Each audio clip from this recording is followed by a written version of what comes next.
students, welcome back to chemistry class. So today we will see the topic properties of solid state. So now we know what is matter, is it? So the solid is the first state of matter.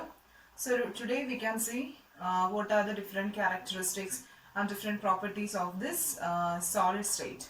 So let's move to the properties of solids. So first, solids have a fixed shape, then a fixed boundary and a fixed volume. Okay, so this is the first property of solid. So this pen is a solid. It has a definite volume and it has a definite boundary and a fixed shape, is it? So like this board is have a definite shape, then definite volume and definite boundary. So like every solid substance is having fixed shape, volume and boundary. The next property of solid is they are not compressible. Okay, they are not compressible.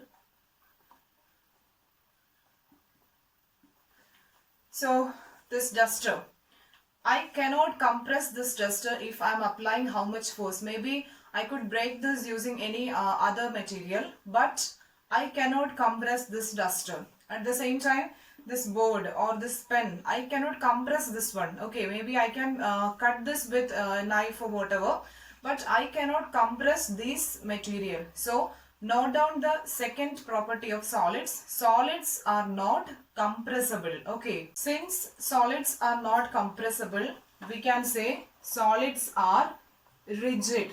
Okay, so when we will consider a liquid,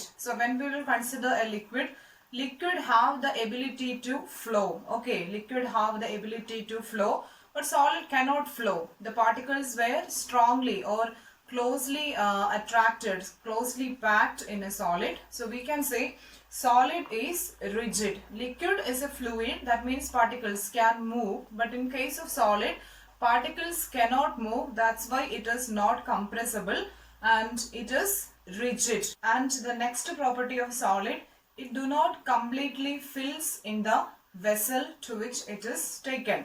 So for example, consider this vessel, and to this if I am adding a round shaped substance. Okay, if a round shaped substance if I am adding to this beaker, so this we can observe that here space and this side here spaces are there, but this solid substance is not completely fills the vessel. There are gaps. But in case of liquid or gas, is it like this? No. Definitely if we add a suitable amount of liquid means that will completely fill in the vessel. There we cannot find any gaps between. We cannot find any gaps in this vessel.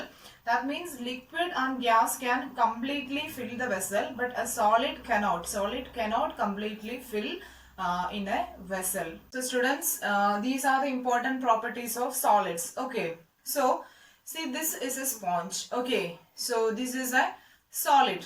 No doubt in this, sponge can be considered as a solid substance. So if this sponge is a solid, it should satisfy all these properties: a fixed shape, boundary, volume, not compressible, and it should be rigid. So let's check whether the sponge satisfies all the properties of all the general properties of solid. So if I am applying force, to this sponge, easily I can compress. Is it? I can easily compress this sponge. But we know a solid is not compressible. Solid is not compressible, and we know sponge is a solid. But when I am applying force, when I am applying a stress, it can be compressed. So children, sponge is a solid. There is no doubt. Okay, it is a solid because it has a fixed shape and a definite boundary and a volume. So it is a solid, no doubt. Then why it is compressible? Okay, that is the question. Why the sponge is compressible? So the answer is very simple. We can find many pore spaces in this sponge. Okay, if you are taking just take one sponge piece and observe this carefully, then you can find number of pores in the sponge. Actually, this pores, in this pores the air is trapped. This pores air is trapped in this pores, and when I am applying force, the air escapes out. Okay, when I am applying this force, air moves out, and that's why it is compressed. Okay, and again if I am releasing that force, what happen? It will come back to the original form. Okay, so whenever I am releasing that force I am applying, that time it will come back to the original state, or it will regain its original shape. That is why sponge is considered as a solid. So definitely you can expect a question, why sponge is a solid? Sponge is a solid, but even though we can compress sponge, when we are applying force or when we are compressing, actually what happens here, the air trapped inside this pore escapes out. That is why we can compress this sponge, but it do not mean that it's not a solid, it is a solid. Okay, so consider another solid substance. So this is a rubber band. Okay, so this is a rubber band, and this rubber band is have definite shape, then definite boundary and definite volume. So it is a solid. Okay, but if I am applying a force to this rubber band, see what happened. What happened? It can be stretched, is it? When I am applying force to this rubber band, it can be stretched. Then is it a solid? That is the question. Solid cannot stretch. We cannot stretch a solid substance, right? This board, I cannot stretch this board. This is a solid. But this rubber band also a solid substance, but easily I can stretch this when I am applying force. So why it is considered as a solid substance means, when I am releasing that force, when I am releasing that applied force, or when I remove that force, what happen? It will come back to the original state. Now I am going to apply the force, then it gets stretched, and when I am removing that force, what happen? It will come back to the original form, and that is why this rubber band is considered as a solid substance. And we know the speciality of rubber. So rubber shows which property? Elasticity. Rubber is showing the property elasticity. That's why easily we can stretch the rubber band when we will apply force. So students, consider the two exceptions. One is sponge and other one is a rubber band.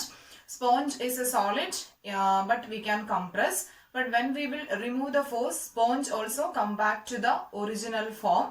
At the same time, rubber band also a solid, but it can be stretched. Why it is considered as a solid means, when we will remove the force, this will come back to the original form. Okay, now let's move to the arrangement of particles in a solid. Okay, in solid, the particles were closely packed. In solids, particles were closely packed. So on the basis of arrangement of particles in a solid, we can predict the next property of solid. The intermolecular space is very less. Okay, what is intermolecular space?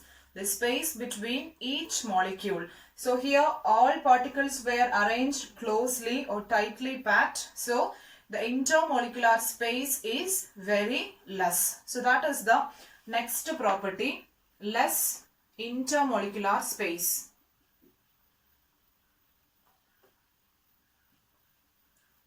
So next we can say, so since these particles were closely packed, there exists strong force of attraction.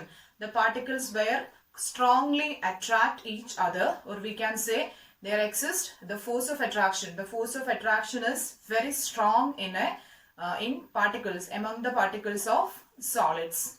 I think no need to mention more examples about the solids, because we know what is solid, what are the different solid substances we know. We can find a number of examples we can find from our surroundings. Okay, so children, just observe our surroundings and please list out the substances, the solid substances. Okay, so that's all about today. We discussed the fundamental properties of the first state of matter, solids. So note down the important features of solid: definite volume, definite shape and definite boundary, and they are not compressible, they are rigid.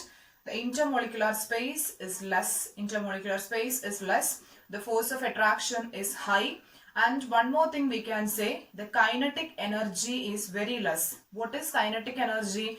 The energy possessed by the movement of particles, is it? By virtue of its motion, energy experienced by virtue of its motion.